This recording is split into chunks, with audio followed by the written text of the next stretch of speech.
Bonjour à toutes et tous. Je suis très, très, très heureux, pour ce qui me concerne, de terminer ce cycle de midi. Il y en a encore un demain que René Bachmann animera avec Didier Billon sur le monde arabe. Euh, je vais faire quelque chose que je ne fais pas d'habitude. Je ne vais pas parler du sujet parce que Sama Jaber le fera beaucoup mieux que moi. Je vais vous parler d'elle. Je l'ai rencontrée, Sama, au dernier festival de cinéma de Douarnenez. C'était à la fin du mois d'août dernier. Elle venait pour présenter et débattre autour du film d'Alexandra Doll, qui est ici d'ailleurs quelque part, caché au fond de la salle, voilà, là-bas. Elle n'est pas vraiment cachée, mais c'est elle qui est debout, qui a fait un film qui s'appelle Derrière les fronts, Résistance et résilience en Palestine, qui tourne très largement autour de la personnalité, du travail et des idées de Sama Jaber. Pour ceux qui ne l'ont pas vu, vous avez encore deux projections au 3 Luxembourg, donc à 3 pas d'ici. L'une demain soir, ce soir, pardon, ce soir, oui, et l'autre jeudi soir. Donc, je vous conseille vivement, si vous ne l'avez pas vu, le film, d'y aller. J'ai ensuite retrouvé Sama en octobre à Jérusalem avec le groupe de lecteurs du monde diplomatique que je guidais en Israël-Palestine, comme je le fais souvent avec Anaïs Abou Assira et Johan Daes. Et j'ai enfin retrouvé Sama en découvrant, en lisant et en recensant en mars son livre qui s'appelle aussi Derrière les fronts, mais dont le sous-titre est Chronique d'une psychiatre psychothérapeute palestinienne sous occupation. Vous l'avez ici, je vous le conseille vivement. Il s'agit d'un ensemble de chroniques qu'elle a rédigées au fil des dernières années en particulier. Je dois dire, pour être honnête, et en essayant de ne pas rougir, que depuis une quarantaine d'années que je couvre ce conflit, j'ai rencontré beaucoup de personnes extraordinaires, mais que Sama Jaber est certainement une des personnes les plus marquantes que j'ai rencontrées. D'abord parce que c'est une femme, dans une région où les hommes trustent encore l'essentiel des responsabilités, même si Leila Chaïd a magistralement montré que les femmes pouvaient s'imposer. Ensuite, parce qu'elle est psychiatre et psychanalyste, qui sont quand même des métiers encore peu développés, c'est le moins qu'on puisse dire, en Palestine. Ensuite aussi parce qu'elle voit la question palestinienne, le conflit israélo-palestinien, à travers les traumatismes et les combats de ses patients, et non pas à travers une grille de lecture politique ou géopolitique, ou a fortiori idéologique. Et donc, encore une raison pour laquelle je trouve Sama assez exceptionnelle, elle évite, quand elle parle, vous le verrez, mais aussi quand elle écrit, ou quand elle participe à un film, elle évite toute langue de bois et développe une pensée qui est résolument critique, indépendante de tous les appareils palestiniens, le Fatah comme le Hamas. Et pour toutes ces raisons, sans doute, elle assume une très lourde tâche qui est de diriger les services de santé mentale en Palestine, où l'on compte à peine quelques dizaines de psychiatres, c'est ça? Je dirais enfin, et ce n'est pas moins important à mes yeux, qu'elle incarne une femme libre tout en portant le voile, ce qui est une combinaison incompréhensible pour les islamophobes impénitents. Son témoignage est donc précieux parce que, vous allez le voir, il révèle à la fois la profondeur des souffrances des Palestiniens sous occupation, mais aussi, comme dirait Cyrulnik, leur évidente résilience. Voilà ce dont elle va nous parler. Pour être un tout petit peu plus objectif, je dirais qu'elle est diplômée de l'université d'Al-Quds de Jérusalem, de l'université Paris 6 et Paris 7, de l'Institut israélien de psychothérapie psychanalytique, qu'elle a dirigé le centre médico-psychiatrique de Ramallah et qu'elle est aujourd'hui à la tête de l'unité de service de santé mentale en Palestine, en parallèle de son travail dans le secteur privé, comme clinicienne et formatrice. Donc la règle du jeu est la même que toujours. J'ai proposé à Sama de vous dire d'abord qui elle est et comment elle est arrivée à ce cheminement-là. Ensuite, qu'est-ce qu'elle voit dans son cabinet de la Palestine. Et enfin, s'il y a dans les dernières semaines, les derniers mois, des choses qui ont changé, des choses qui se sont aggravées ou des choses qui donnent un peu d'espoir, comme ces marches du retour de Gaza, même si elles ont été terriblement réprimées, mais ce sont aussi d'immenses manifestations, comme on n'en avait pas vu depuis très longtemps en Palestine. Donc je lui donne la parole pour 25, 30, 35 minutes, et ensuite ce sera à vous de lui poser des questions. N'hésitez pas à le faire, n'hésitez pas à rentrer dans des questions qu'on n'aborde pas d'habitude, sur la réalité quotidienne de la vie et des souffrances des Palestiniens. On aura certainement un très bel échange. C'est à vous. Peut-être que j'aurais besoin de micro. Ah, ça, ok, très bien, très bien. En principe, hein. Ok. On a des surprises. Bonjour et merci beaucoup pour organiser cette rencontre et d'être venus nombreux pour écouter un échange sur la Palestine ou sur un sujet moins populaire que la Palestine, la santé mentale en Palestine. Et merci Dominique pour une introduction très généreuse. Et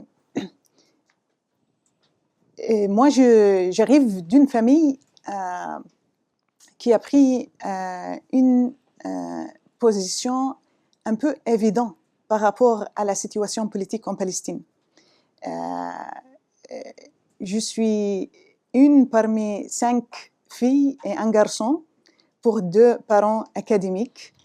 Et moi, j'ai pas compris pourquoi la famille elle a pris une position qui évite le discours politique quand j'étais petite. Et plus tard, j'ai compris que il y a un incident traumatique dans la famille. Un de mes oncles, il a passé des années en prison parce qu'à l'âge de 17 ans, pendant la guerre de 67, il est disparu de la maison.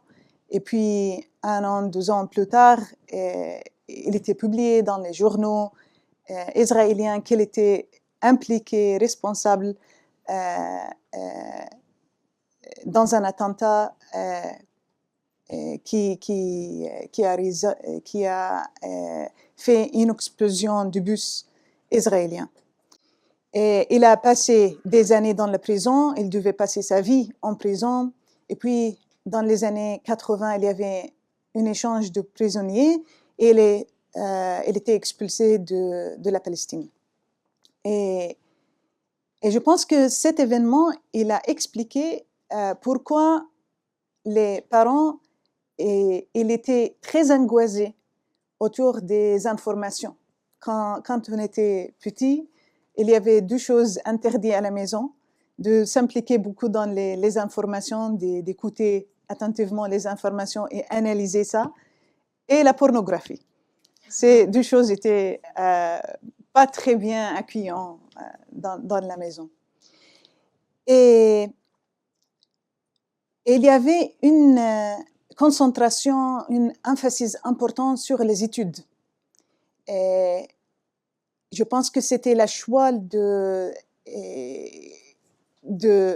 résilience pour la famille. Mon père, il arrive d'une famille majoritairement des femmes. Une famille, il a 8 sœurs et 5 filles dans une société où les hommes dans la famille ils sont perçus comme pouvoir et force.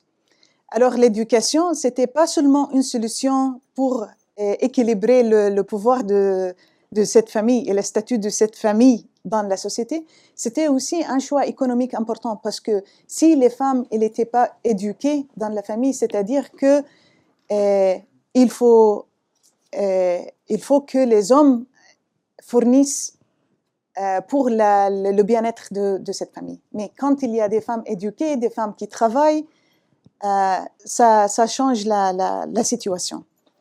Et alors, dans la famille, toutes les femmes, elles sont éduquées avec des degrés importants. Beaucoup de femmes médecins.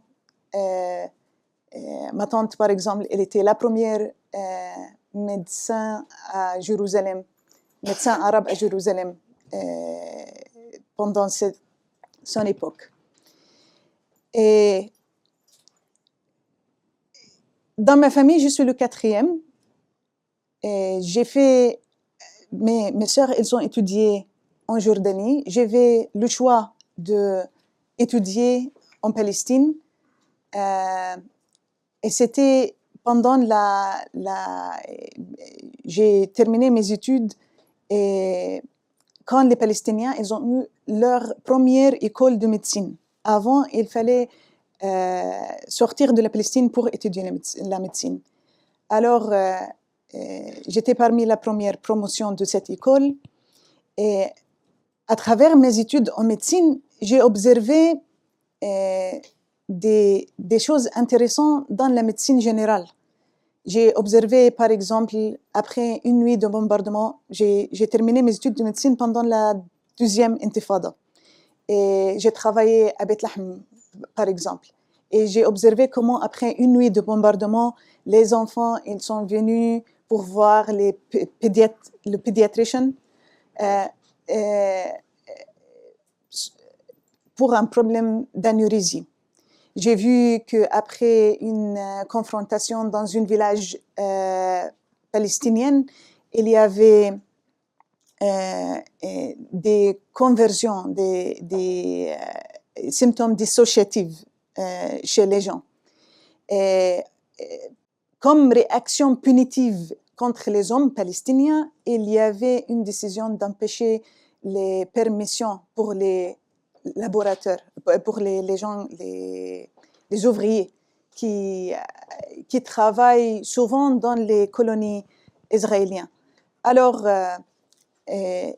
j'ai rencontré beaucoup d'hommes qui ont venu voir le médecin généraliste avec des mots, des mal à la tête, des maux de corps. Et j'ai compris qu'il y a un lien psychologique très important qui est souvent invisible, pas vu, et subtil. Il n'est pas traité bien par la médecine générale. Ça m'a influencé de faire mon choix de spécialiser en psychiatrie. Et j'ai déjà développé un intérêt dans l'écriture quand j'étais étudiante de médecine. L'écriture en anglais. Cet intérêt de l'écriture, il s'est développé quand j'ai fait une partie de ma formation aux États-Unis, à l'université de Iowa, en 98. C'était la première fois pour moi de voir la tête de Osama Ben Laden. J'étais hébergée par une famille américaine de Midwest Iowa. Et j'ai entendu tout le discours autour de musulmans, arabes et surtout les Palestiniens comme un prototype de terrorisme. Et à ce moment-là, j'avais assez d'anglais pour comprendre tous les discours, mais pas assez d'anglais pour débattre, pour avoir un argument qui est contraire à ce que j'ai entendu. Et j'ai pris la décision de commencer de travailler sur mon anglais pour que je puisse argumenter cette représentation qui est faite pour les Palestiniens.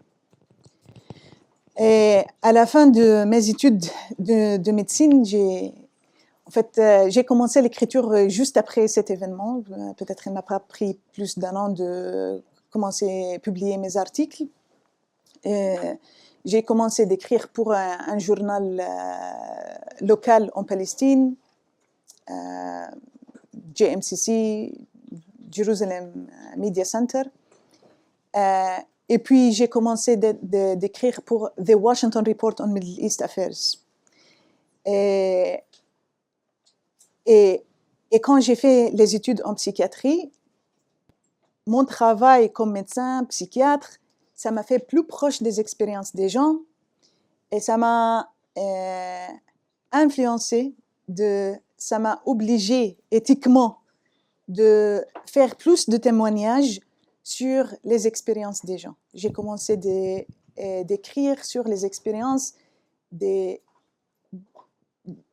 patients, mais pas seulement les patients, la famille, des gens que je rencontre, les copains, les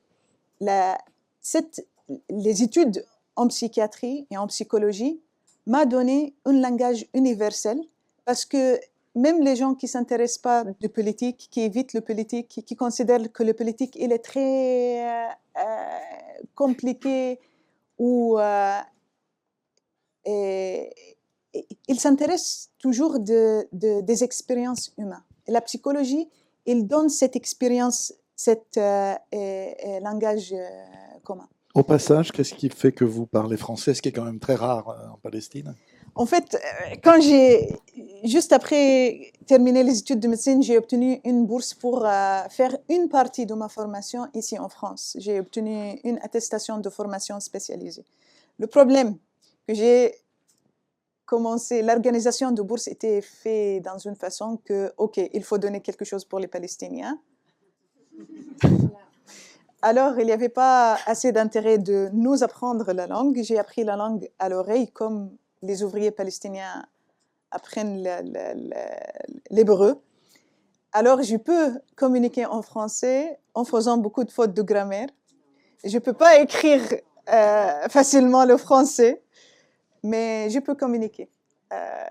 Et j'ai un intérêt des langues étrangères parce que ça nous aide à communiquer avec les autres. Ça nous fait sortir de notre isolement. Et pour moi, la psychologie, c'est tout notre langage universel. C'est pourquoi je parle le français. Alors, qu'est-ce qui vous a le plus frappé dans votre cabinet, qu'il soit public ou privé d'ailleurs? Qu'est-ce qui est caractéristique de la population palestinienne que vous connaissez, c'est-à-dire celle de Cisjordanie ou de Jérusalem-Est, pas de Gaza pour l'essentiel, je pense. Ok, je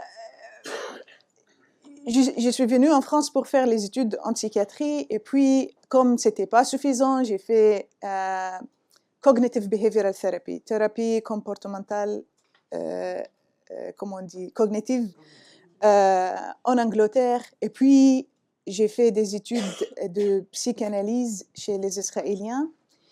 Et j'ai appris que toutes les techniques, toutes les méthodes qu'on apprend, elles sont développées pour des gens qui vivent dans des situations de tranquillité, une situation de safety. Par exemple, quand j'ai fait ma formation ici en France, mon chef de service, il a vu maximum 5 cas par jour. En Palestine, le premier jour, j'ai reçu ma poste. J'ai travaillé dans le centre médico-psychiatrique à Ramallah. J'avais 50 patientes. Alors, comment adapter l'éducation occidentale qu'on apprend à l'extérieur de la Palestine à notre situation en Palestine qui est caractérisée par beaucoup de choses. Première chose, la Palestine, c'est un pays de low middle income country, des ressources bas, des revenus bas. Et les gens, souvent, ils ne sont pas, où je travaillais dans le centre médico-psychiatrique public à Ramallah, les premiers jours, les gens ne voulaient pas revenir la prochaine mois parce qu'il m'a dit qu'ils n'ont pas eu l'argent.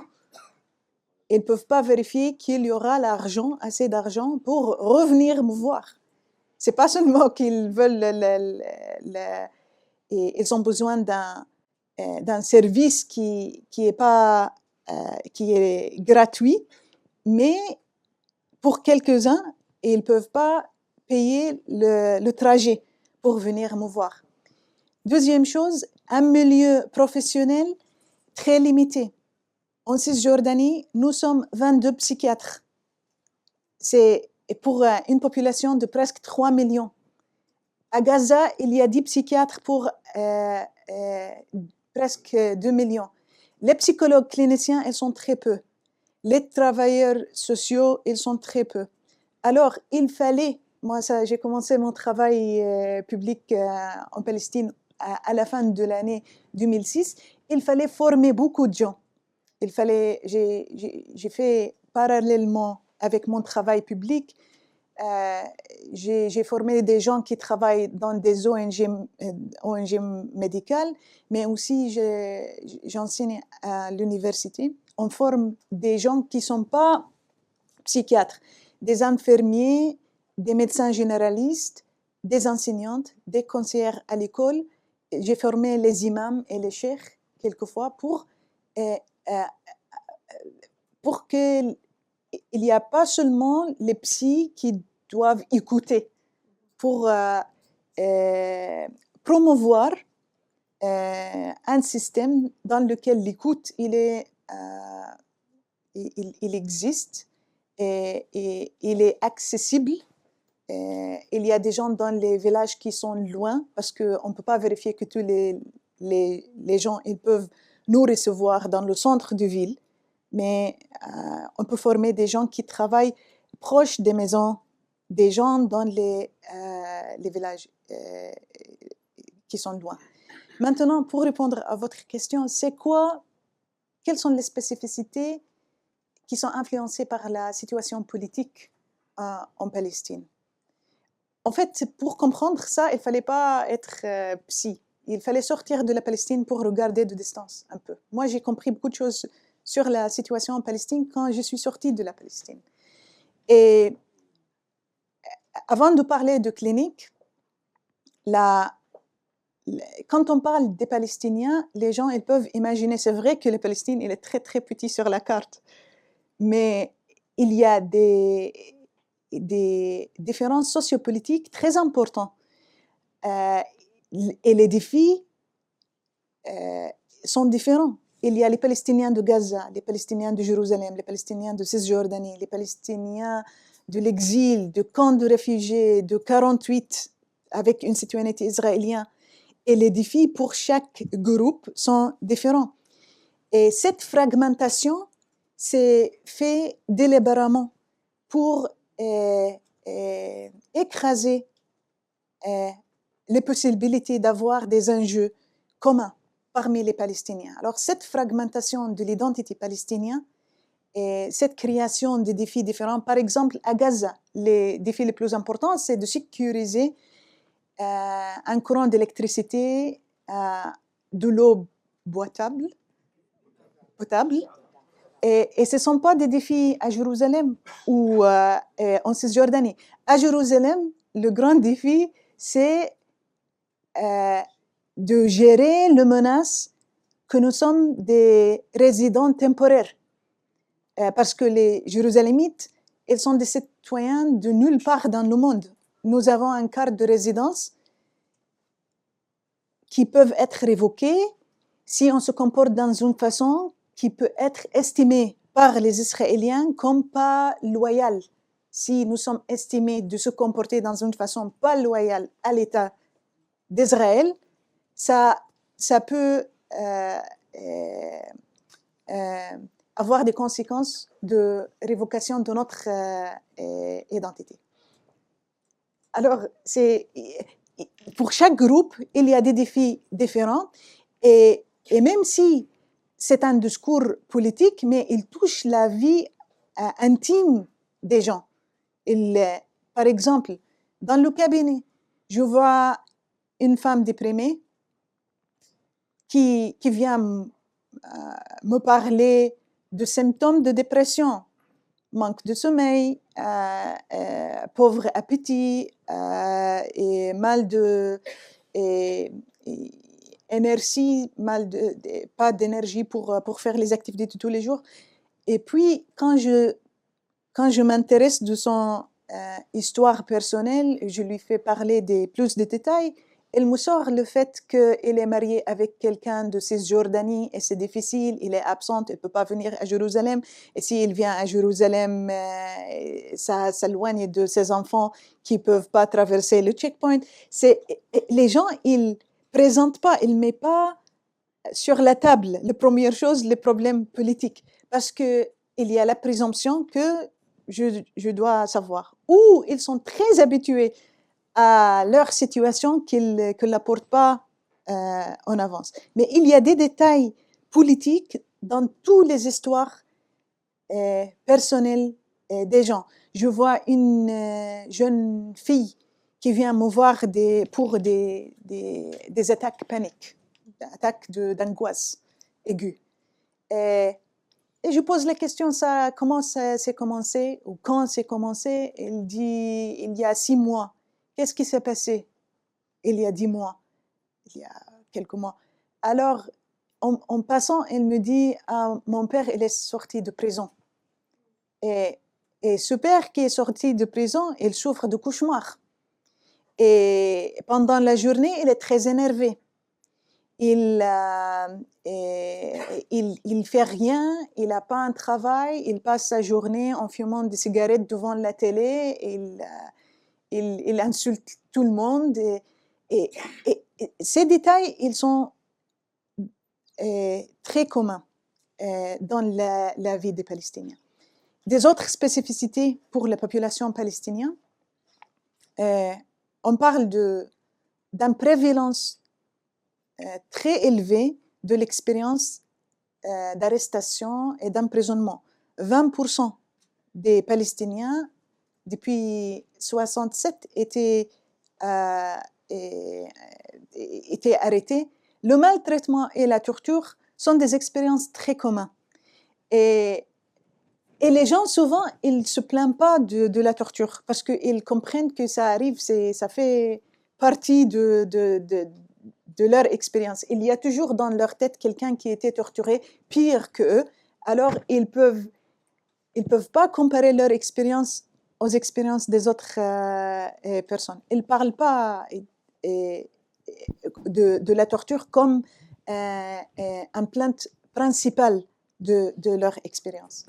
Quand vous parlez d'emprisonnement et de torture, bon, vous avez évidemment vu l'emprisonnement et la torture par les Israéliens, mais aussi parfois par l'autorité palestinienne. Sauf que par l'autorité palestinienne, ça donne des effets plus graves. Et ça, pour mieux comprendre ça, il faut imaginer le viol de quelqu'un de l'extérieur et le viol de quelqu'un qui est présumé comme protecteur dans la maison. Le viol de quelqu'un qui, dans la famille, il a des effets psychologiques plus graves parce que ça crée une confusion. La confusion de système de valeurs.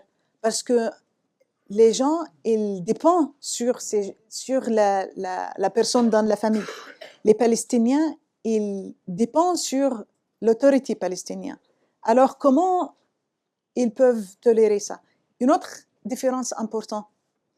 Quand un Palestinien il est emprisonné par les Israéliens, torturé par les Israéliens, quand ils sortent, ils sont traités comme des héros sociaux. Mais quelqu'un qui est estimé d'être d'une opposition politique, qui est arrêté par l'autorité palestinienne, qui est torturé, et quand il sort, il y a une confusion sur son statut. J'ai fait des activités bénévoles dans la prison de Bitounia, à Ramallah. J'ai rencontré des gens. J'ai rencontré quelqu'un qui m'a dit que pour lui, la pire de son expérience en prison, c'était dans la prison, il y a des chambres différentes pour catégoriser selon le genre de crime que les gens ont fait. Sauf que l'opposition politique et le collaborateur, ils sont mis dans la même chambre. Alors pour lui, d'être dans la chambre où il y avait des collaborateurs, c'était une blessure psychologique très importante pour lui. Alors les effets, ils sont graves pour les gens qui sont exposés à cet maltraitement et torture par les Palestiniens. Un de vos prédécesseurs illustres, Sarraj, qui est mort malheureusement, qui nous a quittés, et qui travaillait beaucoup sur les enfants, il disait que dans les périodes de blocus à Gaza ou dans les périodes de tensions très fortes comme la seconde intifada, il y avait un très fort taux de violence domestique dans la société palestinienne. Entre parenthèses, c'est vrai aussi de la société israélienne. On a une convergence qui est sans doute due à la même cause, c'est-à-dire qu'un soldat qui se comporte très mal en Palestine, quand il rentre chez lui, en Israël, il y a de fortes chances qu'il se comporte aussi très mal avec sa famille. Est-ce que vous avez ça dans dans les gens que vous voyez, vous sentez ce problème de violence domestique et de violence contre les enfants? Et je pense que c'est différent pour les Israéliens et les Palestiniens. Il n'y a pas de recherche faite sur la violence domestique en Palestine. Il y avait quelques data publiées par le OMS sur les femmes battues. Et le chiffre qu'on a en Palestine, elles ne sont pas différents que dans les autres pays, dans notre entourage. Mais comme principe sociologique, on comprend que quand les gens ne peuvent pas faire face à une oppression verticale, ils intériorisent cette oppression et elle se exprime horizontalement. Alors, c'est possible qu'un homme qui est humilié à la checkpoint, qui ne peut pas faire face aux soldats, quand il revient, il refoule cette infériorité, cette humiliation, il arrive à la maison, il cherche une victime plus simple. Souvent, c'est la femme, c'est les enfants, ou dans la système hiérarchique de administrateur-employé, on observe beaucoup de dynamiques de humiliation, dynamiques d'autorité, d'oppression qui ne sont pas acceptables. Et moi, je trouve que la solution pour sortir de cet cercle vicieux, de cette spirale de humiliation ou oppression interne, intériorisée, c'est de ne pas perdre le compas, le boussole, et de orienter la confrontation vers les Israéliens, vers l'occupant, l'oppresseur. En octobre, avec le groupe de lecteurs du Monde diplomatique, on a eu une discussion, je me souviens, intéressante, parce que dans la presse française, je ne parle pas de la presse anti-palestinienne, je parle de gens qui ont plutôt un regard empathique, on a beaucoup dit que derrière ce qu'on a appelé l'intifada des couteaux, ou d'autres phénomènes de ce type, il y avait quelque chose de suicidaire chez les jeunes. Et vous aviez contesté cette interprétation. J'aimerais bien que vous repreniez ça. C'est-à-dire, les jeunes, je ne sais pas si les jeunes font partie de votre clientèle, votre patientèle régulière, parce que c'est un peu compliqué avec les jeunes, mais qu'est-ce que vous voyez chez eux? Entre le caractère suicidaire et le caractère combatif, qu'est-ce qui se passe, quoi? Moi, je pense que de cette observation, je vois un problème dans la structure de la société, dans la structure de la famille. Je pense que les enfants, les adolescents, ils se comportent dans une façon comme ça quand il y a une vide dans le rôle de père. Soit on parle de père biologique ou père comme dirigeant. Et dans la société palestinienne, les Palestiniens, ils ne sont pas protégés. Les enfants, les adolescents, ils sont assez sages pour observer ça. Et ils ont beaucoup d'espoir, peut-être trop d'espoir, pas de désespoir. Trop d'espoir de penser qu'ils peuvent sauver la société palestinienne.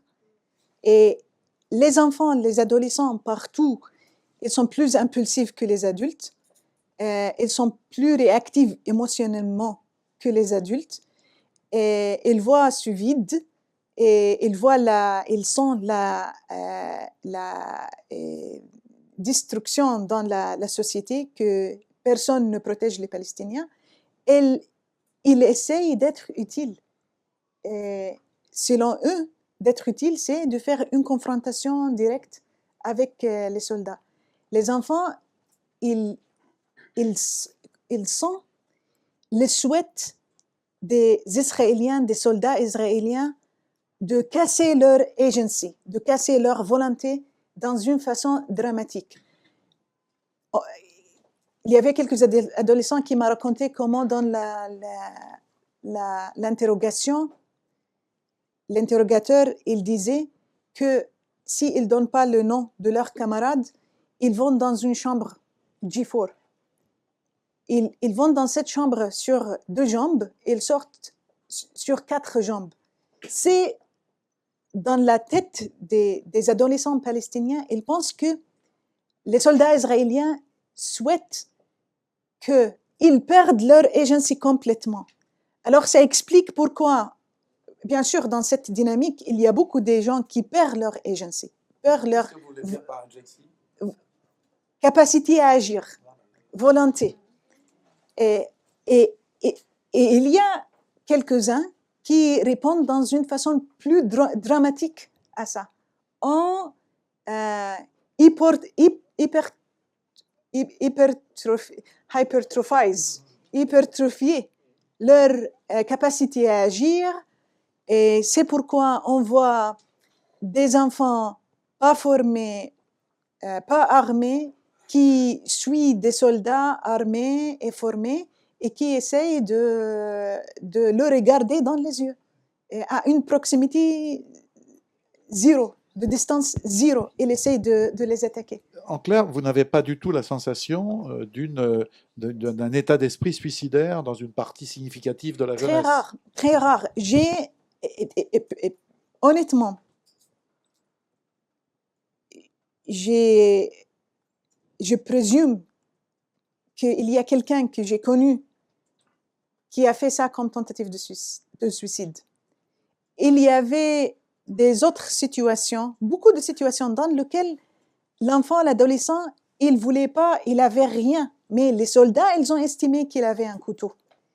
Il y avait une fille qui a traversé le checkpoint, il n'a pas accepté, il n'a pas écouté ou compris les cris des soldats de s'éloigner du checkpoint, parce qu'il avait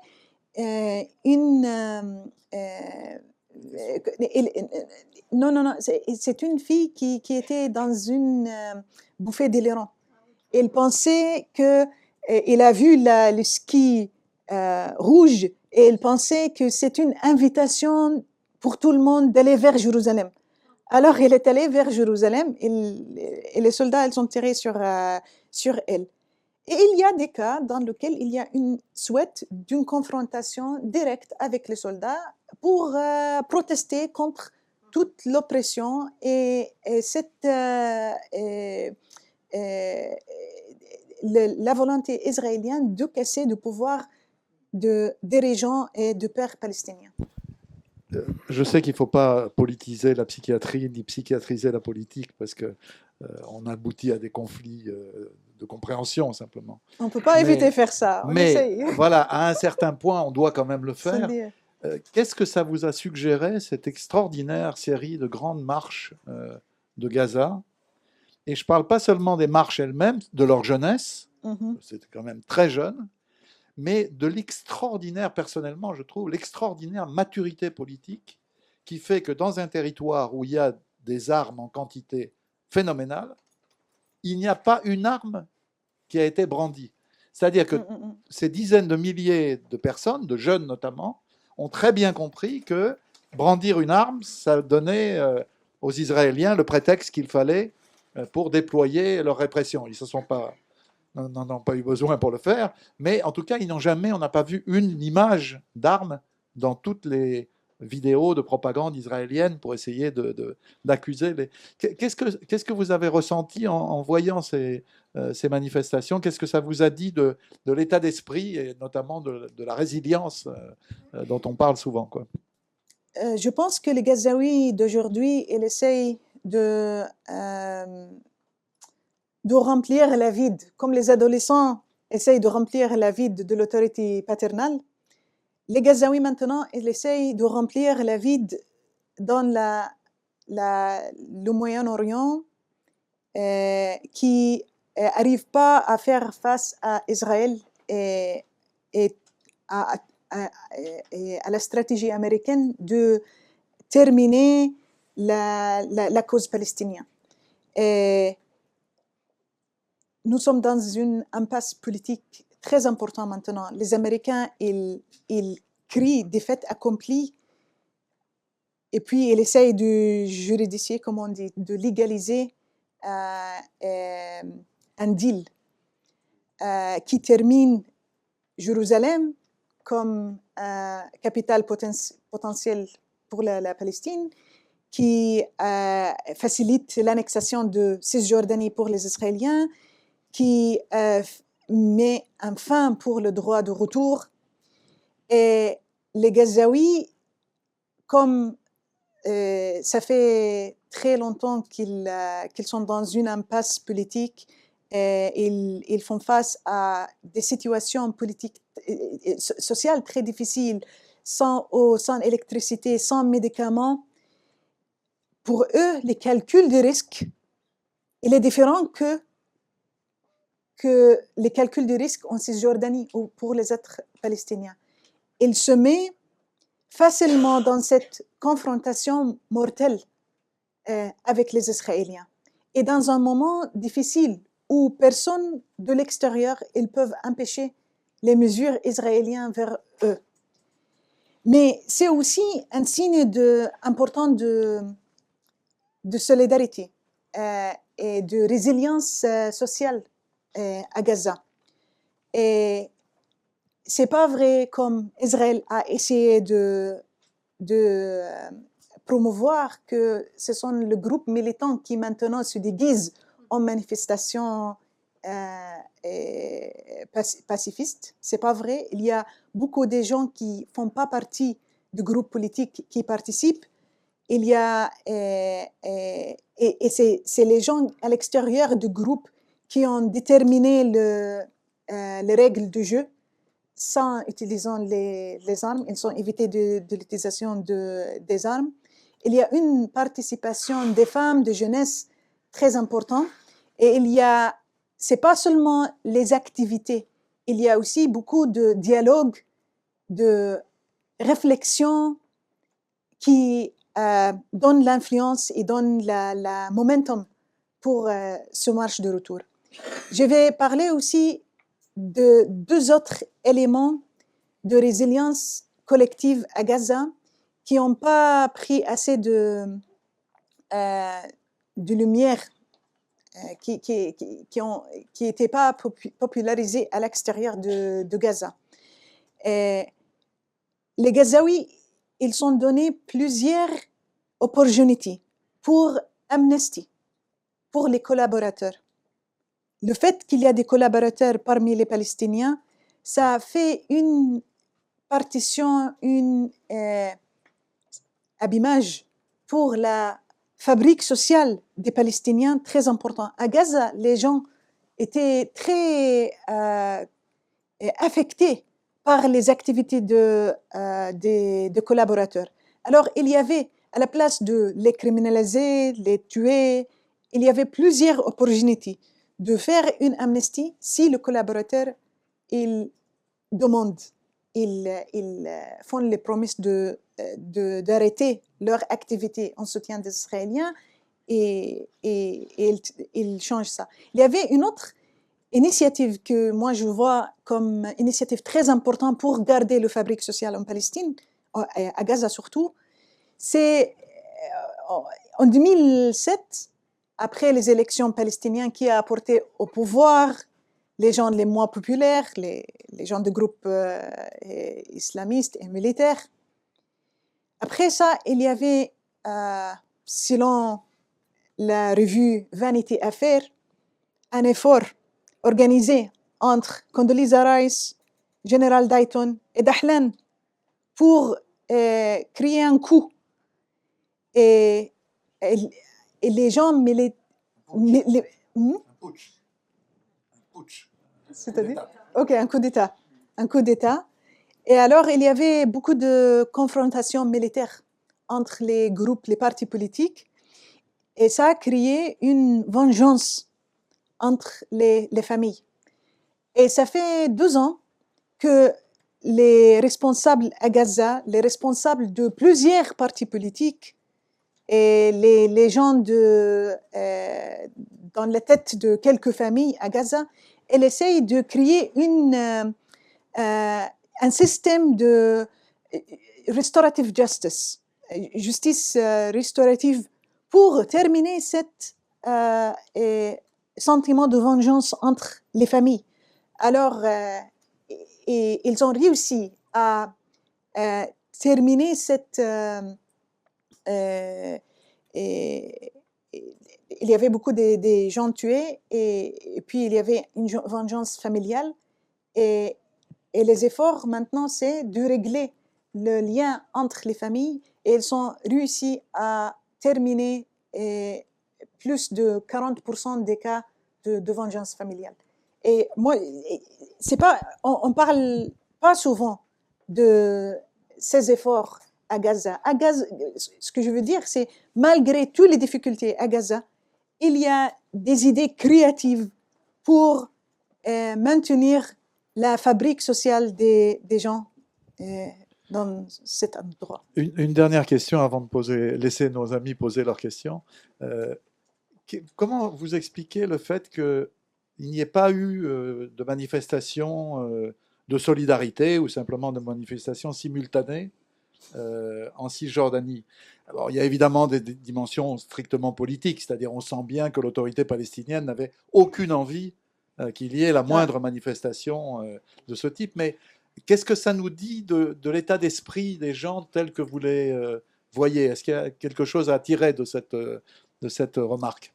Malheureusement, il y avait quelques initiatives de manifestations qui étaient terminées par l'intervention de sécurité en Cisjordanie. Sécurité palestinienne en Cisjordanie. Il y avait aussi quelques initiatives dans les villages de Palestine 48. La raison pour laquelle la sécurité est intervenue, c'est parce que pour eux, c'est le choix le plus sûr, c'est de garder le status quo. Il y a, pour dire les choses franchement, il y a une partie de la société palestinienne qui existe surtout en Cisjordanie, que leur intérêt personnel, leur intérêt du parti politique, l'intérêt de leur famille, c'est de garder le status quo. Et la raison d'être... C'est-à-dire les salaires de l'autorité palestinienne, en clair. La raison d'être de leur présence dans l'autorité palestinienne, c'est de calmer le peuple palestinien, d'empêcher une confrontation entre le peuple palestinien et les Israéliens. Et ils sont prêts à faire tout ce qui est possible pour garder leur intérêt personnel et garder la status quo. Parce que c'est comme j'ai dit, la raison d'être de leur présence. Mais ça doit vous créer pas mal de patients un peu schizophrènes. Non, les Palestiniens aussi, c'est très triste comme réalité. C'est très démoralisant au niveau politique et social. Mais on comprend que dans toutes les révolutions, il y a plusieurs groupes. Il y a les gens qui deviennent collaborateurs, il y a des gens qui essayent de profiter du sacrifice des autres. Il y a des gens qui sont prêts à sacrifier et des gens qui prennent une position d'observateur pour les autres, entre les autres. Elle essaye de, sans mourir, de répondre sans faire beaucoup de sacrifices mortels. Elle essaye de faire de leur mieux pour améliorer la situation. Ce qui est triste dans ce moment de notre histoire palestinienne, c'est le fait que les gens qui ont associé leur intérêt personnel avec l'occupant, ils sont à la tête de l'État et ils sont... Et en fait, les Palestiniens, ils ont fait leur choix. En 2006-2007, pendant les élections palestiniennes, les Palestiniens ils ont fait leur choix. Mais nous sommes dans un monde où la dynamique de pouvoir, ils sont très déséquilibrés. Alors, c'était les États démocratiques, l'administration américaine et l'Europe qui ont donné le pouvoir, le soutien politique, le soutien économique pour ce groupe de Palestiniens pour qu'ils continuent leur fonctionnement, de calmer et empêcher les Palestiniens de confronter les Israéliens. En fait, ce qui nous est arrivé, c'est les interventions extérieures, européennes et américaines dans la Palestine. Il a sécurisé une occupation de 5 étoiles pour les Israéliens et il a créé plus d'impasse pour les Palestiniens et j'espère que ça ne va pas continuer pour toujours. Merci beaucoup, Sama. Merci à vous. Merci. La parole est à celui ou celle qui la veut. Aude a un micro. Ici devant, Aude. Oui, je voulais vous parler des... Enfin, j'avais constaté, je suis allée en Palestine, je pense que c'était en 2002, à Naplouse, et j'ai constaté, enfin, dans une famille où j'étais, que les enfants ne se sentaient plus protégés par leurs parents. Par exemple, c'était pendant un bombardement sur Naplouse, il y avait des fusées éclairantes, enfin bon, vous connaissez la situation. Et dans cette famille, il y avait un enfant de 6 ans à peu près, et le réflexe de l'enfant, j'étais venue dans le cadre d'une mission civile de protection pour la cueillette des olives. Et le réflexe de l'enfant, c'était de venir vers moi dans mes bras, alors que normalement, il aurait dû aller dans les bras de son père ou de sa mère, quoi. Et ça m'avait frappée. Et donc, je me suis dit que peut-être que le père, il a vu son père se faire humilier à un checkpoint, et qu'il n'avait plus confiance dans la protection de ses parents. Donc, je voulais savoir si c'était un cas particulier ou si c'était un traumatisme que vous avez constaté chez les jeunes enfants. Merci. Je parle des jeunes enfants, 5-6 ans, je ne parle pas des adolescents. Sama. Je ne pense pas que c'est un phénomène en Palestine, mais je ne pense pas que tous les enfants dans des conditions pareilles, ils se comportent ils vont se comporter majoritairement comme dans la même façon. D'un point de vue professionnel, on sait que quand les parents sont traumatisés, quand les enfants ils voient les faiblesses de leurs parents, ils peuvent pas être consolés par ses parents. Alors, ils cherchent des alternatives. D'autres questions, monsieur? Est-ce que vous avez des contacts avec les psychiatres israéliens, du fait de votre formation de psychanalyste aussi là-bas en Israël? Est-ce qu'il y a des gens qui font des choses pour vous, pour les Palestiniens, chez les Israéliens ou pas? Ok. Allez voir le film, il y a une scène très intéressante dans le film à ce propos. Oui, j'ai des contacts avec des collègues, des confrères israéliens, mais des contacts très bien choisis. En général, les Palestiniens, surtout les Palestiniens psy, ils ne doivent pas chercher des solutions dans les poches des autres gens. Ils doivent chercher dans leurs poches. Et parmi les collègues, les confrères israéliens, comme dans les autres métiers des Israéliens, il y a beaucoup de gens qui qui se identifient comme Israéliens de gauche, Israéliens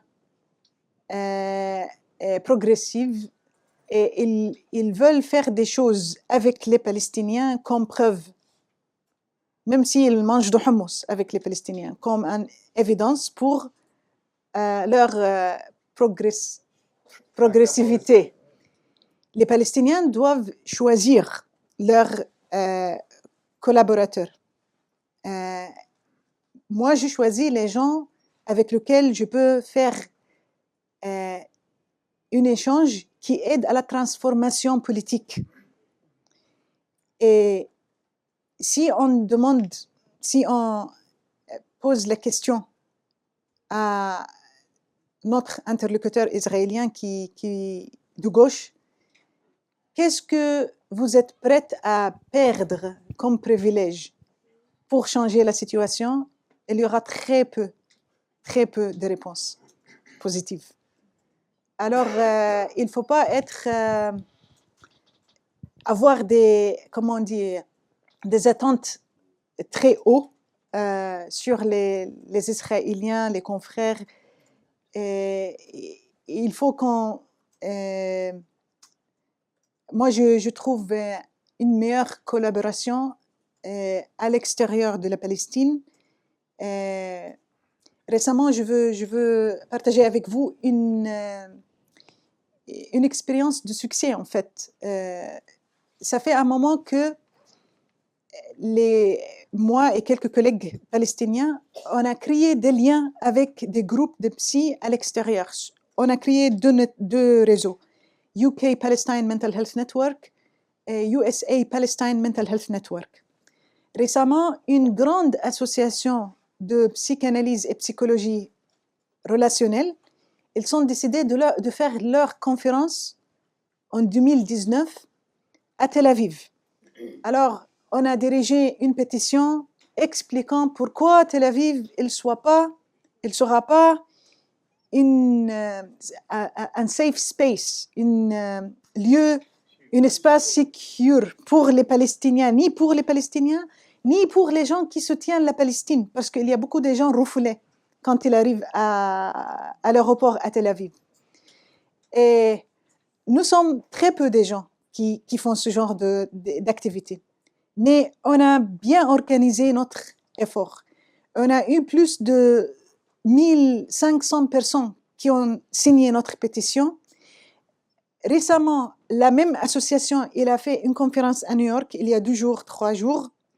Les collègues à New York, ils ont réservé une salle dans le même hôtel et ils ont fait une conférence Voices for Palestine, des voix pour la Palestine, qui explique pourquoi cette association il a tort d'accepter faire une conférence à Tel Aviv. Il y avait beaucoup de succès pour notre événement, malgré tous les efforts bien organisés par cette association très forte et très nombreuse de jeopardiser notre activité. Ils ont parlé avec l'administration de l'hôtel en disant qu'on va faire des problèmes. Ils ont apporté la police. Ils ont essayé d'annuler notre réservation. Mais on a exposé tous ces efforts. Ils sont schedulés, comme on dit, programmés un mémorial pour quelqu'un très connu de cette association en même temps dans le même temps de notre activité. Malgré ça, l'activité, il a réussi. Il y avait beaucoup d'audience, des participants dans cette activité. Et on fait l'effort de publier tout cet échange. Et c'est précieux parce que, en général, les psys, ils sont pas... Moi, quand j'ai choisi mon métier d'étudier la psychiatrie, j'ai pensé que les psys, ils doivent être plus progressifs au niveau des droits de l'homme. Mais j'avais tort. Avec un collègue, on a vu une fois réviser la littérature qui était écrite pendant l'apartheid, critiquant l'apartheid. Il y avait très peu de littérature écrite par des psys critiquant l'apartheid pendant l'apartheid. Après l'apartheid, tout le monde, ils ont commencé à insulter l'apartheid et expliquer les effets psychologiques.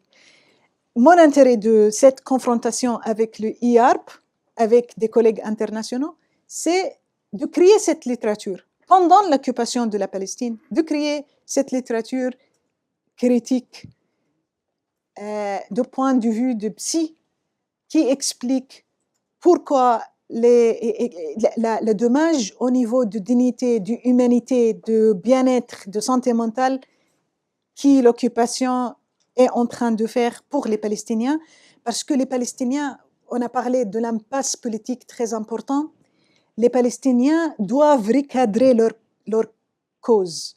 Si on voit les choses d'un point de vue politique, c'est très sombre.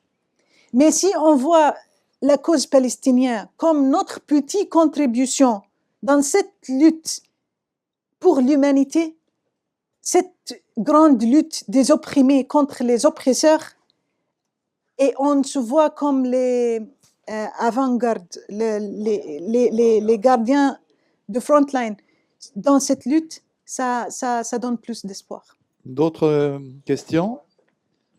Madame, monsieur? Bonjour, je voulais savoir si vous aviez maintenant suffisamment d'universités qui enseignent la psychiatrie en Palestine ou le cursus universitaire de psychologie. Est-ce que vous en avez suffisamment et est-ce que vous avez beaucoup d'étudiants qui choisissent ces cursus? Voilà. La psychiatrie, ça ne s'enseigne pas en Palestine. On n'a pas un cursus universitaire pour se former en psychiatrie. Mais on a plusieurs écoles de psychologie ou santé mentale. On a un programme intéressant qui s'appelle Community Psychology. Moi, j'apprécie ce programme parce que il sort de cette conceptualisation de traiter l'individu. Il traite le contexte. Ou les problèmes communs dans un groupe. Par exemple, les ex-prisonniers, quand ils sortent, ça ne donne pas des individus malades, mais des individus qui ont vécu une expérience extrême. Et alors, si on traite ces gens dans un club, pour les ex-prisonniers, c'est mieux de les traiter, de traiter chacun dans un cabinet et pour un travail individuel. Le travail de community psychology, il est basé sur ce principe et je pense qu'il est bien adapté pour la société palestinienne. D'autres questions? Il y en avait là-bas, je crois. Monsieur, oui. Juste une observation. Peut-être que les Palestiniens ont opté pour la résistance populaire pacifique. C'est ce que pense Bernard Ravenel, que j'ai écouté il n'y a pas longtemps et dont j'ai acheté le livre, qui parle de la résistance palestinienne, des armes à la non-violence. Peut-être que les jeunes de Gaza, qui se sont rassemblés par des dizaines de milliers à la frontière avec Israël, ils se sont fait tuer. Pacifiquement, c'était pacifique et ça a été annoncé. Le monde le savait déjà.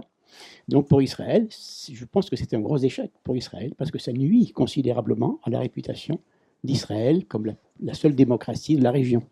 Donc comme l'ont fait Mandela, Gandhi, le pasteur Luther King, la résistance par la résistance pacifique. Je pense que c'est un point de vue dont il faut tenir compte.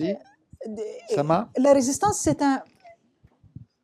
Je ne pense pas que les Palestiniens ils doivent se emprisonner dans un choix statique pour leur résistance. Il y a plusieurs choix et les Palestiniens ils ont besoin d'une stratégie de long terme de leur résistance qui inclut un spectre variant des choix de résistance selon les calculs de risque. Il ne faut pas oublier que n'importe quelle occupation, il est basé sur beaucoup de violence. Pour prendre la terre de quelqu'un, il faut faire beaucoup de violence, beaucoup d'objectification et de déhumanisation pour ces gens. Et souvent, il y aura une violence pas stratégique, mais réflexive, comme réflexion, comme réaction à cette violence énorme qui arrive de l'occupant. Et dans les choix des Palestiniens, dans la résistance des Palestiniens, souvent, il n'y avait pas une stratégie. Par exemple, en avril 2000, quand les Israéliens ils sont allés dans les camps de réfugiés à Jenin pour bombarder, il y avait quelqu'un qui a comment on dit, piégé les Israéliens pour venir dans sa maison et il s'est explosé. Il a tué 13 personnes, 13 soldats.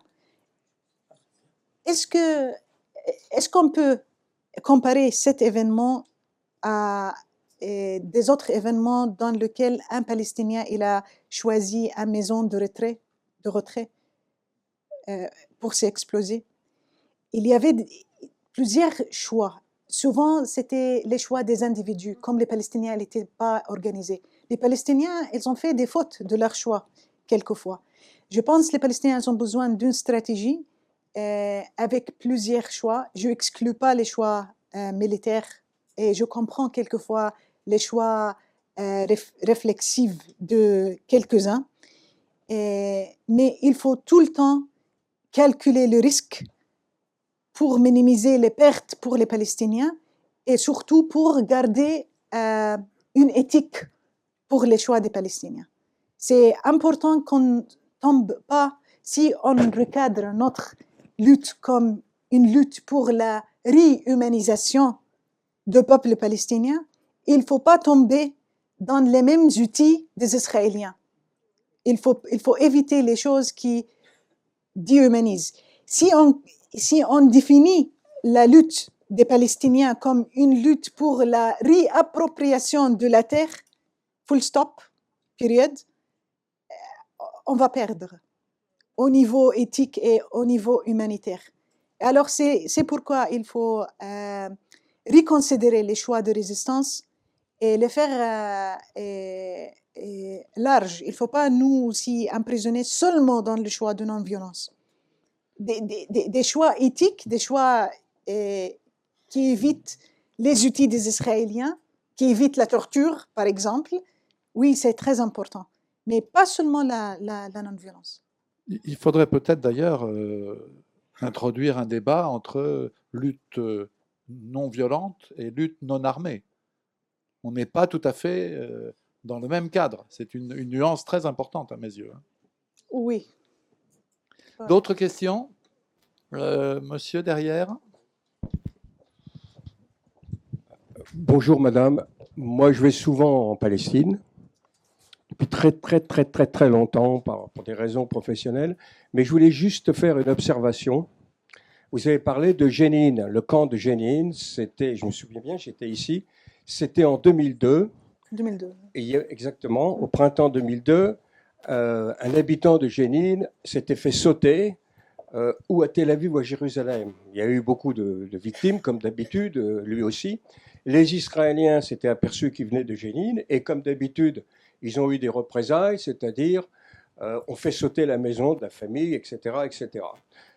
Et ça s'est mal passé, il y a eu une opération, il y a eu une résistance armée des Palestiniens, et la suite, point d'information, une semaine après, à Paris, j'habitais sur le boulevard Saint-Germain, il y a eu une manifestation avec 500 000 personnes qui brandissaient des panneaux, enfin, mort à Israël, ça c'est normal, mais 5000 morts, Auschwitz, SS, etc. Il y avait aussi des instituteurs, je dois le dire, qui revendiquaient des augmentations de salaire. Et tout le monde, il y avait 500 000 personnes pour la Palestine, à la suite des événements de Jenin. 5000 morts. Le Monde en avait parlé, Le Monde essaie d'être objectif. Un mois après, vous avez le maire adjoint de Jenin qui vient à Paris, qui est interviewé par... Si vous avez une question, parce Alors, que là... ma question, bon, excusez-moi. Je vous en prie. Ma question, il a dit non, il y a eu 52 morts, dont 22 morts israéliens. Donc, je veux dire, la disproportion de l'information, l'irrationnel qu'il y a dans cette question israélo-palestinienne, est-ce que ça ne gêne pas la cause palestinienne? L'irrationnel en Palestine et à l'extérieur, c'est-à-dire les amis des Palestiniens, par leur exagération, sont-ils vraiment des amis de la Palestine? Je propose quand même qu'on ait un petit moment après cette séance de vérification de votre information, parce que je n'ai jamais vu depuis 50 ans une manifestation de solidarité avec la Palestine où il y ait plus que 5000 personnes. Donc 500 000, franchement, vous voyez, ce ne sont pas les chiffres de la préfecture de police. Non, mais non plus. C'était une manifestation sous acide. Hein. Moi, je voulais surtout parler de l'irrationnel. Donc, est-ce qu'il y a d'autres questions? Monsieur, ensuite, oui, madame. Madame derrière, oui, enfin, il y en aura pour tout le monde, ne vous inquiétez pas. Alors, 2 questions très rapidement formulées. La première concerne le travail que Ziad Medouk, le directeur de du département de français de l'université Al-Aqsa, mène depuis 4 ans à Gaza, oui, Al-Aqsa de Gaza, mène depuis 4 ans en faveur des actions de soutien aux enfants de Gaza. Cela a concerné maintenant des milliers d'enfants. Alors, en tant que psychiatre, connaissez-vous cette action et qu'en pensez-vous? La deuxième question, quel est, en tant que psychiatre, votre point de vue sur le comportement des Israéliens, des soldats israéliens qui font ce travail-là, y compris les franco-israéliens qui vont casser du palestinien à Gaza et en Cisjordanie? Sama? Je vais répondre à la question sur la rationalité. Il y a beaucoup de choses rationnelles dans la situation en Palestine, de baser l'âge de responsabilité seulement pour les Palestiniens, pour permettre de mettre un enfant de 12 ans en prison devant la justice d'un État soi-disant démocratique, c'est irrationnel. De créer des lois qui permettent de démolir les maisons palestiniennes le lendemain après un attentat, mais quand les Israéliens ils font un attentat, pire, de prendre un enfant et de le brûler, mais la loi de démolition de maisons ne applique pas pour eux, c'est irrationnel. De punir la famille, d'empêcher les permissions, le voyage de la famille de quelqu'un qui a fait quelque chose contre le loi israélien, c'est aussi irrationnel. La liste d'irrationalité, ça ne se termine pas. Si je peux ajouter, Sama, excusez-moi, mais tout ce que vous dites là, c'est contraire au droit international. Oui, c'est absolument irrationnel du point de vue du droit international. C'est le droit de l'occupant, le droit israélien. Il y a de créer une couvre légal pour légaliser la discrimination pour quelqu'un de Jérusalem, un Palestinien de Jérusalem, si elle se marie de quelqu'un à l'extérieur de Jérusalem, l'épouse, il est toujours extérieur. Et ça, je produise les papiers de résidence pour les Jérusalémites. Mais si un Israélien juif se marie de quelqu'un de l'extérieur, l'épouse devient automatiquement, immédiatement, un citoyen de ce pays, de notre père et grand-père. Alors, il y a beaucoup de choses irrationnelles. Et d'avoir des réponses irrationnelles à toute cette irrationalité, peut-être, quelquefois, c'est la réaction rationnelle. D'autres questions? Monsieur? Oui. Alors, c'était sur les activités des enfants. Ziad Medouk. Moi, j'ai entendu de Ziad, mais je ne connais pas beaucoup sur les... Oui, je ne connais pas exactement c'est quoi le travail qu'il fait avec les enfants. Avec ses étudiants du département de français, il organise de façon très régulière, toutes les semaines au moins une ou deux, depuis 4 ans, des actions de soutien en faveur des enfants, des enfants, des petits, du niveau école élémentaire. C'est un exemple de l'approche de community psychologie dans lequel il faut donner des possibilités pour les gens à l'extérieur du service médical. Il y a beaucoup de choses qu'on peut faire pour améliorer la solidarité. Parce qu'en Palestine, les pathogènes les plus importants contre le bien-être des gens, c'est le manque de justice. C'est le manque de solidarité, surtout à Gaza, l'isolement. Alors, de faire la solidarité, les interventions communautaires pour améliorer le bien-être des gens, ça fait partie de mon intérêt comme psy. Moi, je veux pas que tout le monde soit considéré comme malade et envoyé au service spécialisé de santé mentale. Il faut promouvoir la santé mentale à l'extérieur de notre service spécialisé. Et je pense que beaucoup de travail avec les enfants qui est fait à Gaza, il est pour améliorer le bien-être des gens là-bas et c'est très précieux. D'autres questions? J'en profite pour dire que ceux qui ont Facebook peuvent regarder et s'abonner à la page de Ziad Medouk. Donc Ziad, Z-I-A-D, Medouk, M-E-D-O-U-K-H. Il est francophone. Et donc, on voit vraiment au fur et à mesure toutes les activités qui sont faites avec les enfants qui sont absolument magnifiques. Oui, j'ai une question. Par rapport à des troubles de la personnalité, en France, il y a des psychiatres. Et puis, à un moment donné, les psychiatres décident un internement en hôpital psychiatrique. Y a-t-il ça ou est-ce qu'on laisse la famille s'occuper avec bien sûr une aide d'un psychiatre, des troubles de la personnalité, parce qu'en France, c'est une longue tradition d'enfermer des asiles. Il en reste quelque chose, puisqu'il y a des hôpitaux psychiatriques. Est-ce qu'il y a cette idée d'enfermement, ou bien on laisse la famille essayer de gérer au mieux, avec l'aide de psychiatres, des cas de troubles de la personnalité? On essaye souvent de régler les choses proche de la famille. Et la famille, c'est ils font partie d'une alliance thérapeutique très importante. Et en Palestine, comme la structure familiale, il est tellement important, alors les gens, la famille, elle prend une responsabilité importante dans la guérison de leurs membres.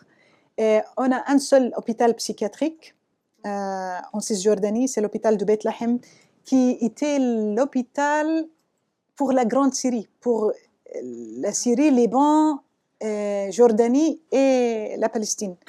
Et les raisons pour lesquelles on enferme les gens, c'est seulement quand il y a une tentative suicidaire ou homicidaire, ou quand quelqu'un essaie de menacer le bien-être de quelqu'un d'autre, agresser quelqu'un d'autre, ou quand il y a quelqu'un que sa situation, il détériore, il devient pire et il refuse de prendre des médicaments. Et on essaye de minimiser ça, et c'est seulement, on enferme les gens pour 3 semaines. C'est pas pour les troubles de personnalité. Normalement, c'est pour des psychoses aiguës qu'on enferme les gens.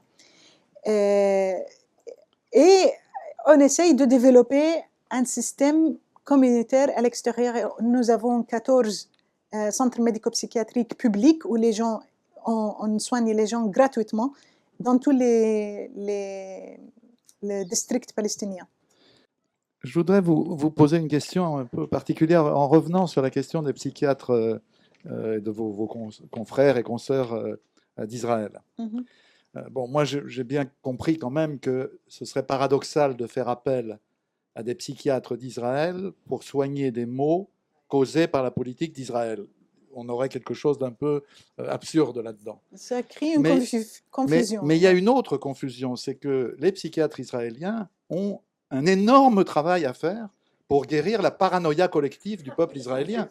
Parce qu'au fond, quand on y regarde, je ne plaisante pas, quand on y regarde de près, même lorsque les snipers sont en train d'assassiner de sang-froid des dizaines et des dizaines de Palestiniens désarmés qui n'ont rien fait, qui menacent la sécurité d'Israël, on est quand même dans un discours paranoïaque où la sécurité de l'État d'Israël est en cause. Ouais. Et je trouve que c'est une question qu'on traite toujours sur le plan politique ou idéologique et jamais sur le plan psychologique. Mais quand on regarde un livre comme celui d'Edith Zertal, qui s'appelle La nation ou la mort, sur le discours sur la Shoah dans la politique israélienne, on voit très bien qu'il y a quelque chose de très profond. Je pense au film d'Eyal Sivan, Iskor, où on voit une institutrice de classe maternelle avec des enfants de 3-4 ans, 5 ans, et elle leur explique Pharaon nous a tués, Hitler nous a tués, les Arabes veulent nous tuer. C'est-à-dire que dès la maternelle, on est dans l'éducation à la paranoïa.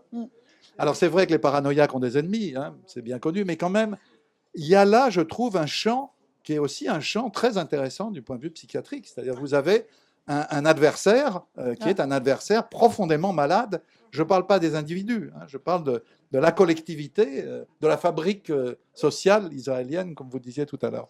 Vous m'avez posé la question tout à l'heure sur la violence domestique chez les Palestiniens et chez les Israéliens, et j'ai dit que les mécanismes sont différents. Et les Israéliens, c'est pas les paranoïas qui va apporter beaucoup de destruction chez eux. C'est aussi le absolute power corrupts absolutely. C'est de laisser les Israéliens ivres dans leur puissance, ça fait beaucoup de mal. Les actes qu'on a vus de snipers qui se compètent entre eux quand ils font la concurrence, quand ils ciblent des Palestiniens à la frontière de Gaza, c'est un acte sadiste, c'est la ivresse de pouvoir. Et alors, moi je trouve les actes de résistance, ils sont très importants, pas seulement pour réhumaniser les Palestiniens et leur donner la capacité d'agir, mais aussi pour awaken, pour réveiller les Israéliens de leur ivresse de pouvoir. Une toute dernière question. Alors, bonjour madame, merci pour cette causerie, cette exposition des faits. Je voudrais revenir à la psychiatrie, savoir si vous avez constaté une grande différence ou pas avec les personnes qui vivent dans les camps et ceux qui sont plus généralement en Cisjordanie. Dans les camps comme Balata, Ifcha, etc. Tout à l'heure, on a parlé de ça parce qu'en Cisjordanie, il n'y a pas une grande différence entre la vie à l'extérieur du camp et dans le camp. On peut voir ça plus clairement dans des autres pays comme Liban, par exemple, où les conditions pour les réfugiés elles sont très différentes, très abîmées comparées à l'extérieur. D'un point de vue psychiatrique, on a pensé avant, par exemple, où il y a pauvreté, discrimination, ça augmente la prévalence de quelques maladies comme la schizophrénie. C'est pas vrai, en fait. C'est quand les discrépances ils sont pires, la différence entre l'intérieur et l'extérieur, il y a un écart très important que les maladies ils deviennent pires. Alors, en Cisjordanie, c'est pas très important. Il y a des petites nuances. Par exemple, liées avec, comment on dit, classisme, les gens quand ils sont présumés d'être moins riches, ils vivent dans des conditions géographiquement très limitées. Alors, il y a cette présomption qu'ils ne sont pas discrets sur les les affaires privées, alors on peut observer que quelques familles ils objectent que leur fille il se marie de quelqu'un de camp de réfugiés. Mais dans des autres pays où il y a des camps de réfugiés palestiniens, les Palestiniens ils ne peuvent pas travailler, ils ne peuvent pas voyager, ils ne peuvent pas se mettre dans les mêmes écoles pour les non-réfugiés. Alors l'écart il est très très large. Peut-être une toute dernière question, j'avais oublié tout à l'heure, je l'avais noté mais j'ai oublié. Est-ce que c'est...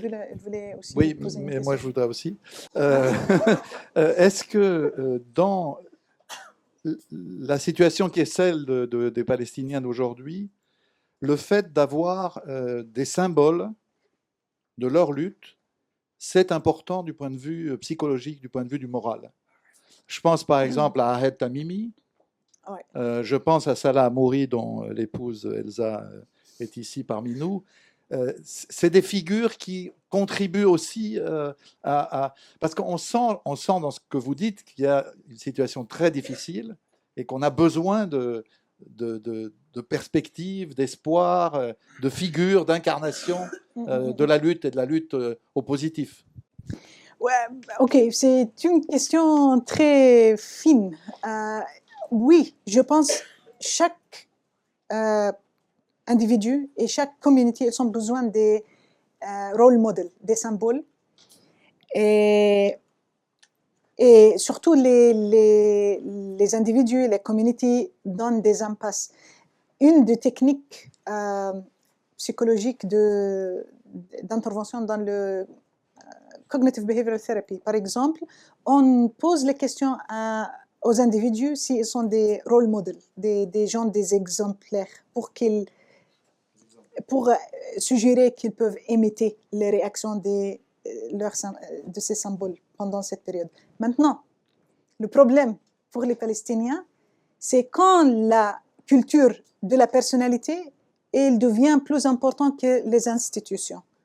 En fait, on a compris pendant et après la mort de Arafat, pendant la vie de Arafat et après sa mort, qu'il n'y avait pas des institutions palestiniennes. Il y avait Yasser Arafat. On avait Yasser Arafat. Et c'est un problème de créer les mêmes choses. Il faut être... les Palestiniens doivent être cautieux à reproduire les mêmes cultures de la personnalité. Je vous rappelle de la dernière grève de la faim en Palestine. Tous les efforts de prisonniers étaient attribués à Marwan Barghouti. Et puis très facilement, les Israéliens ils ont fait sortir un petit vidéo de Marwan en train de manger secrètement dans sa cellule. On ne sait pas si c'est vrai, si c'est pas vrai, mais c'est tellement facilement de casser la cause des gens si on attaque à une personnalité. Alors, ok, on a besoin de bons exemples, mais sans oublier la collective et la participation de chaque individu en Palestine. Comme vous voyez, Sama est tout à fait indépendante de penser. Encore une fois, plus que merci. Enfin, un immense merci. Merci à vous. Merci. C'était formidable.